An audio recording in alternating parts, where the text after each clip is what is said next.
Why preserve root vegetables? Because it's excellent for potato salad. You'll definitely think of it, for example, at Christmas. Or you can make svíčková from it, although I think svíčková is better with fresh vegetables. But why not? Or you can use it as a salad with a meal. I've peeled the root vegetables, meaning carrots, celery, and parsley, and then I cut them into smaller cubes. Try to make the cubes approximately the same size so it looks nice. I try to cut them to about 6 millimeters. Well, depending on how it goes. I remember when I was little, I helped my grandmother and mother cut vegetables. There was a bit more vegetables. Once cut, it was a whole baby tub, so about half a day of chopping. Put the chopped vegetables in a large bowl. You don't need to add water, it simply won't get soft. If this recipe seems lengthy and starts to bore you, switch to my Facebook where I cook in about a minute.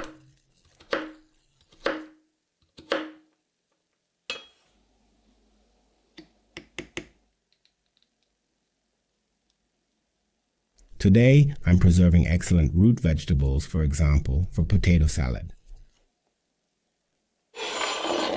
After approximately 1 hour of chopping, I have the vegetables cut. I listened to some events on CT1 from a recording while doing it. To have approximately the same amount of celery, parsley, and carrots in each jar, I try to mix the vegetables, hence the large bowl. The ratio of parsley, carrots, and celery doesn't matter that much. I have a certain ratio listed, but the total weight of the vegetables is important. In the description, I have the weight of unpeeled vegetables listed, so in reality, there's a bit less. But the total weight of the vegetables is important to make the correct volume of brine. Simply to ensure you don't have leftover brine, or worse, that you have enough brine. If you do it like I do, you should have about 1 to 2 deciliters of brine left. For the brine, I use 2 liters of water and 0.5 liters of classic wine vinegar. 5 tablespoons of sugar, about 25 peppercorns. I use 5 colored pepper, I just prefer it. 20 allspice berries, 1 clove, 2 teaspoons of mustard.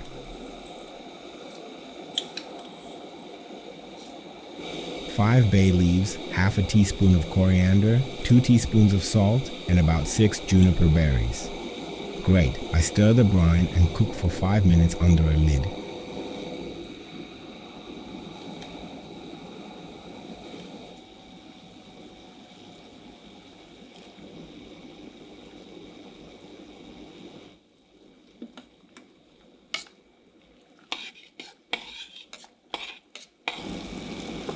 Before the brine is ready, I put the vegetables in jars. And what jars are best for preserving vegetables? The ideal size is approximately 300 milliliters. Or you can do it like I do and put the vegetables in jars of different sizes. I do it because when I'm making a lot of salad, I take a big jar. And when I'm making salad just for a taste for myself, I take a small jar. I put the vegetables in jars about 1.5 centimeters from the top, leaving space to pour the brine. Press the vegetables a little in the jar. Pour the brine through a sieve to keep the spices in the sieve, as the spices don't look very nice in the vegetables in the jar.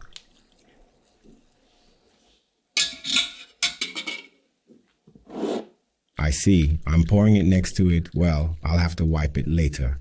Important thing. Pour enough brine so that the vegetables are fully submerged, but don't fill it to the brim. At least 1 centimeter below the rim, because as it cooks, the brine will expand so the jar doesn't break.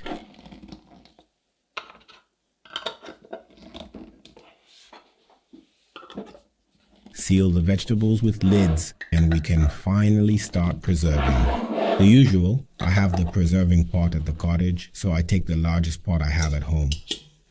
I put a rack at the bottom of the pot so the jars with vegetables heat up better, but it can be done without the rack. Just be a bit careful.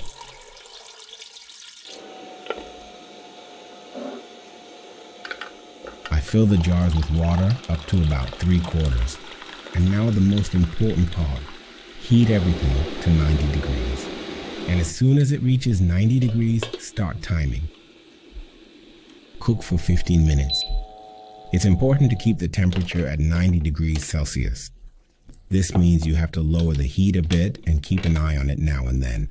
After 15 minutes, I take it out of the pot and put in the next batch.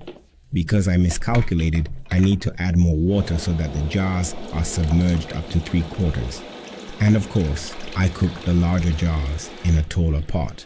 But the important thing is to cook at 90 degrees for 20 minutes. The last thing you mustn't forget is to check if all the lids on the jars have sealed. It's simple. Wait for the jars to cool down, then tap them. If the sound is hollow, the seal hasn't taken.